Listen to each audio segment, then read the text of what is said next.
नमस्कार दोस्त, स्वागत है आप सभी लोगों का अपने YouTube चैनल ई लर्निंग उद्योग पर। चलिए, पिछली वीडियो में हम लोगों ने आदिकाल की कुछ चर्चाएं की। आज हम लोग भक्ति काल की कुछ चर्चाएं करेंगे। भक्ति काल, ठीक। भक्ति काल की बात की जाए तो भक्ति काल कब से कब तक था? तो भक्ति काल 1300 इंग्लिश में लिखते हैं 1375 विक्रमी संवत से 1700 विक्रमी संवत तक था। संवत तक माना जाता है, ठीक। अब देखिए, भक्ति काल के बारे में कुछ महत्वपूर्ण तथ्य भी आपको मिलते हैं। जैसे पहला मिलता है, भक्ति काल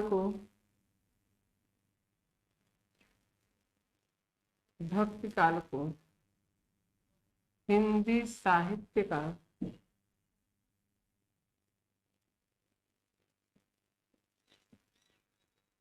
दूसरा काल यानी युग जिसे भी आप कह सकते हैं माना जाता है। आदिकाल में आप लोगों ने देखा विद्वानों में अनेक मतभेद थे नामकरण को लेकर, लेकिन इसमें उतने ज्यादा मतभेद नहीं थे। कुछ ही मतभेद थे, देख लेते हैं। जैसे आचार्य हजारी प्रसाद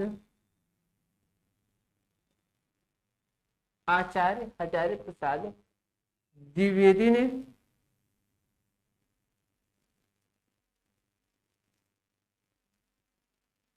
आचार्य हजारी प्रसाद द्विवेदी ने भक्ति काल को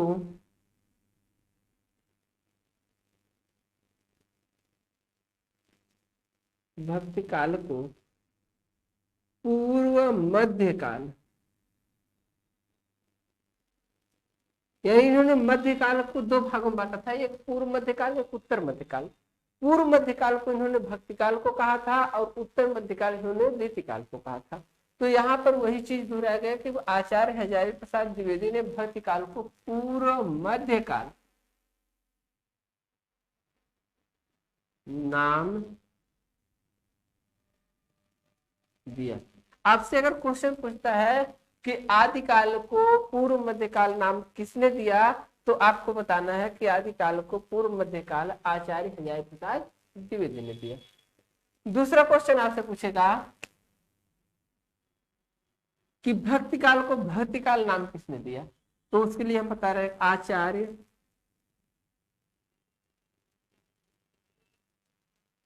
महावीर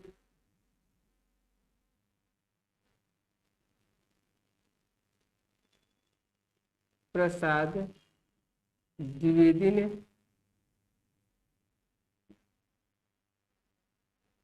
आचार्य महावीर प्रसाद द्विवेदी ने भक्ति काल को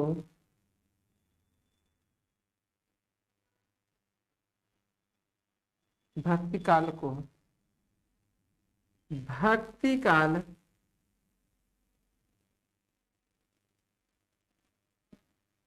काल नाम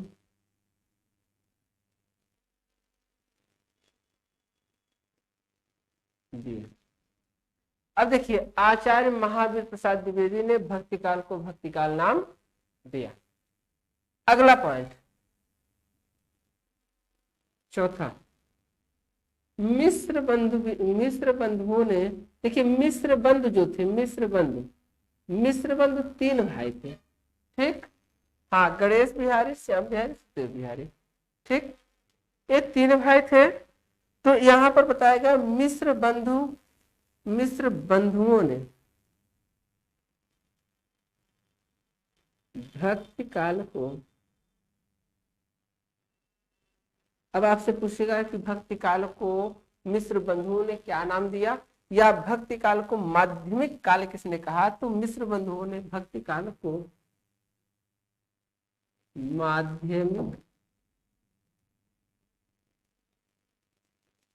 माध्यमिक काल नाम दिया।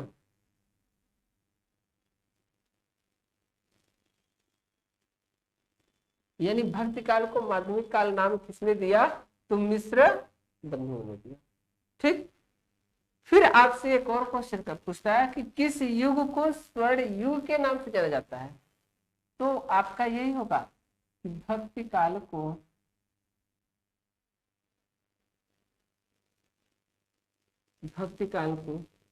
हिंदी साहित्य के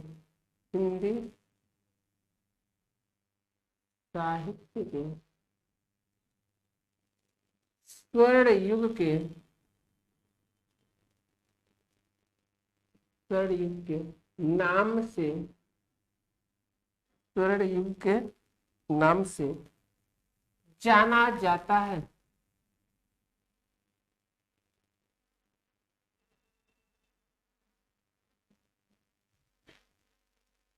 स्वर्ण युग के नाम से जाना जाता है। देखिए ये जो स्वर्ण युग है ना, इससे कई क्वेश्चन मिल जाते हैं। अगर आपसे पूछता है कि हिंदी साहित्य का स्वर्ण युग किसे कहा जाता है, तो आपका आंसर होगा भक्ति काल। लेकिन यही क्वेश्चन थोड़ा सा घुमा दिया और पूछ लिया कि रीति काल का स्वर्ण युग किसे कहा जाता है, तब आपका आंसर बदल जाएगा। तो वहां हो जाएगा रीति काल। तो फिर ब्रज भाषा का स्वर्ण युग किसे कहा जाता है, तो आपका क्या हो जाएगा? रीति काल हो जाएगा। ठीक, फिर इसके बाद अगर पूछा ब्रजभाषा का स्वर्ण युग किसे कहा जाता है, तो रीति काल हो जाएगा। लेकिन वही अगर आपसे क्वेश्चन पूछ लिया कि हिंदी खड़ी बोली का स्वर्ण युग किसे कहा जाता है, अब देखिए फिर आपका क्वेश्चन पलट गया। हिंदी खड़ी बोली का स्वर्ण युग किसे कहा जाता है, तो आपका आंसर हो जाएगा कि छायावादी युग को, यानी आधुनिक काल के छायावादी युग को हिंदी खड़ी बोली का स्वर्ण युग कहा जाता है। अब देखिए अगर बात आती है भक्ति काल की, भक्ति काल के बारे में जो महत्वपूर्ण तथ्य है तो ठीक है, लेकिन विद्वान आचार्य रामचंद्र शुक्ल ने भक्ति काल को कई भागों में बांट दिया। पहले तो 2 भागों में बांटा, 2 से 4 भागों में बांटा। 4 भागों में इसका अनेक कौन विद्वान है, इसका किसके आधार पर इस काल का नामकरण किया गया, उस चीज को कौन बताया, तो आचार्य रामचंद्र शुक्ल ने। चलिए इसका स्क्रीनशॉट ले लीजिए, फिर आगे बताते हैं उसके बारे में।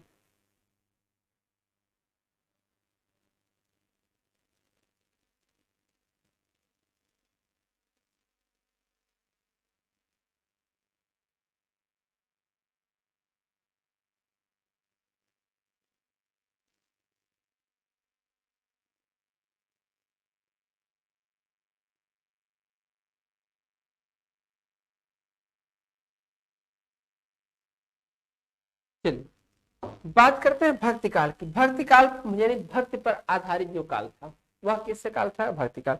यानी जब मुगलों का आक्रमण हुआ तो जितने भारतीय सल्तनत थे, यानी जितने भारतीय राजा थे, वे क्या हुए कि मुगलों से पराजित होने लगे। और जब मुगलों से वो पराजित होने लगे तो जो उनके आश्रय में कवि रहते थे, अब वो कवि क्या किए कि उनका आश्रय छोड़कर धीरे धीरे वनवास की तरफ प्रस्थान करना शुरू कर दिए। कुछ वनवास की तरफ प्रस्थान कर गए, कुछ जनमानस में प्रस्थान कर गए, यानी राज्य के कार्यभार से ये क्या हुए? मुक्त हो गए। ये अपनी स्वतंत्र रचनाएं करने लगे और उस स्वतंत्र रचनाओं को भक्ति नाम दिया, यानी ये ईश्वर पर आधारित हो गए। अब ईश्वर पर आधारित होकर जब ये अपनी रचना करना शुरू कर दिए तो उसको भी आचार्य रामचंद्र शुक्ल ने 2 भागों में बांट दिया। एक बांट दिया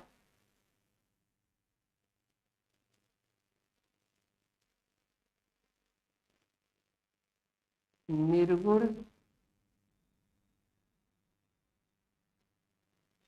काव्य और दूसरा हो गया सगुण का।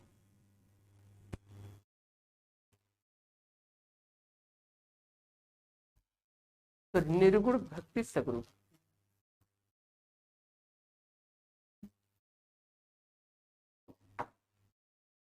निर्गुण भक्ति और सगुण भक्ति।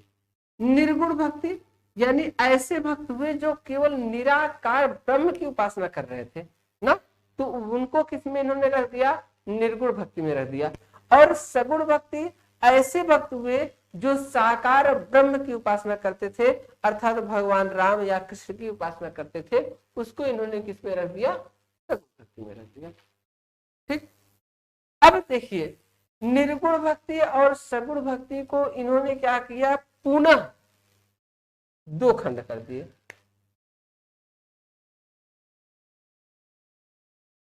इन निर्गुण भक्ति का इन्होंने पहला खंड बताया ज्ञान, ज्ञानाश्रयी शाखा।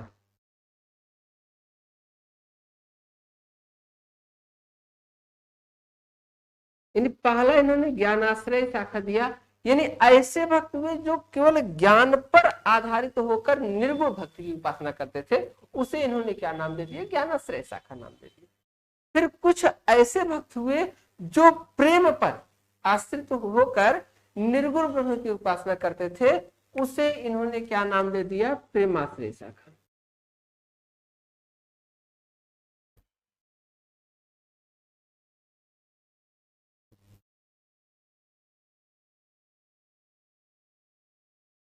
कहीं कहीं प्रेमाश्रय को सूफी, इसको संत का विधारा कहा जाता है। ज्ञानाश्रय शाखा को संत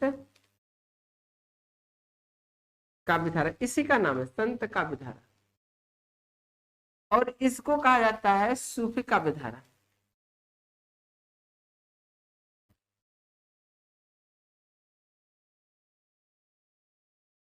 चलिए, यानी ज्ञानाश्रय शाखा को संत का विधारा आप कह सकते हैं। यानी इसमें संत लोग आते थे और इसमें सूफी लोग आते थे जो ज्ञान को मानते थे, ईश्वर को मानते थे, निर्गुण ब्रह्म को मानते थे, लेकिन उसमें इनको क्या दिखाई देता था? प्रेम दिखाई देता था। यानी ये प्रेम को आधार जरूर मानते थे।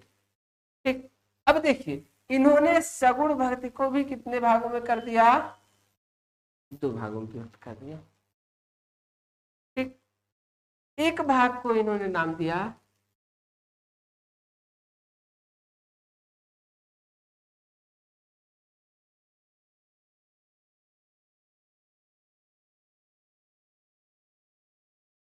एक भाग को इन्होंने नाम दिया रामाश्रय शाखा।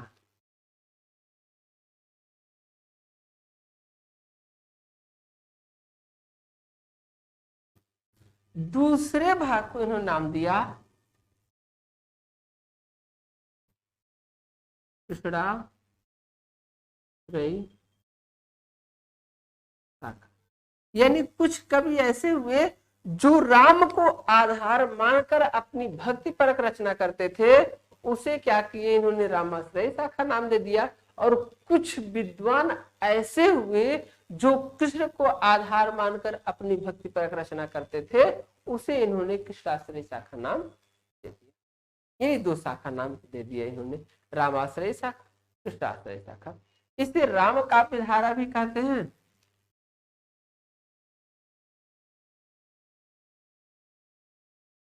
और इसे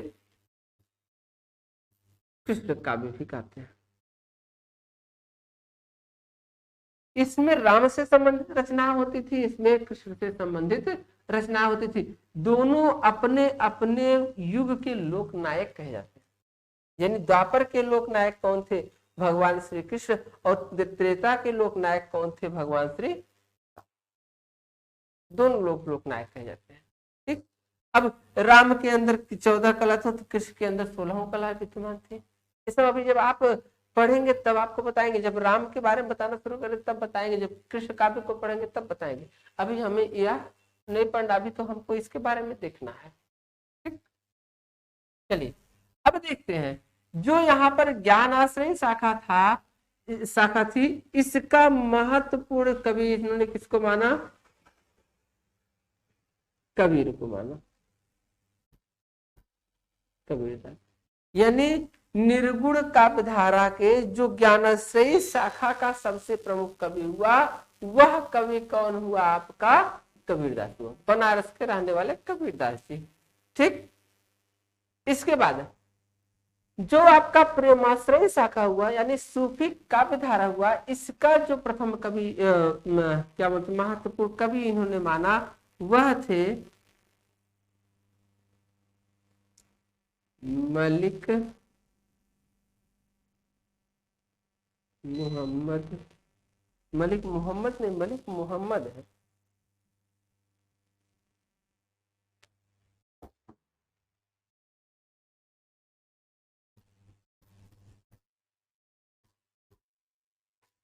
मलिक मोहम्मद जैसी। ठीक, मलिक मोहम्मद जैसी। अब देखिए, इन्होंने कबीरदास, मलिक मोहम्मद जैसी और रामाश्रयी शाखा का सबसे प्रसिद्ध कवि, आप लोगों को खुद पता होगा कि भारत के हर कोने कोने में श्री रामचरितमानस का पाठ होता है, और श्री रामचरितमानस को की रचना करने वाला आपका एक लोक नायक जन्म लेता है। कौन? महाकवि तुलसीदास।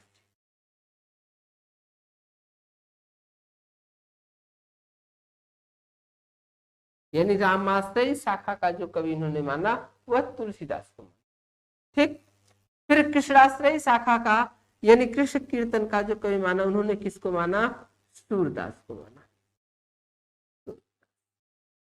ठीक, ये आपके चार कवि हो गए, 1 2 3 4। ठीक, इन चार कवियों को इन्होंने महत्वपूर्ण तथ्य में दर्शाया। अब कल अगली वीडियो में हम लोग कबीरदास के बारे में पढ़ेंगे। इन चारों कवियों के बारे में पहले हम एक एक करके पढ़ेंगे। ठीक, एक एक, किस कवि ने क्या कहा, किस कवि की कैसी रचना होनी चाहिए, किस कवि की कैसी रचनाएं हैं, किस कवि ने लोक जनमानस को कैसे जो है चेतना प्रदान किया, उसने अपनी रचना को किस प्रकार से किया। इसे हम अगली वीडियो में देखते हैं। आज के लिए बस ही इतना ही। सभी को बहुत बहुत धन्यवाद।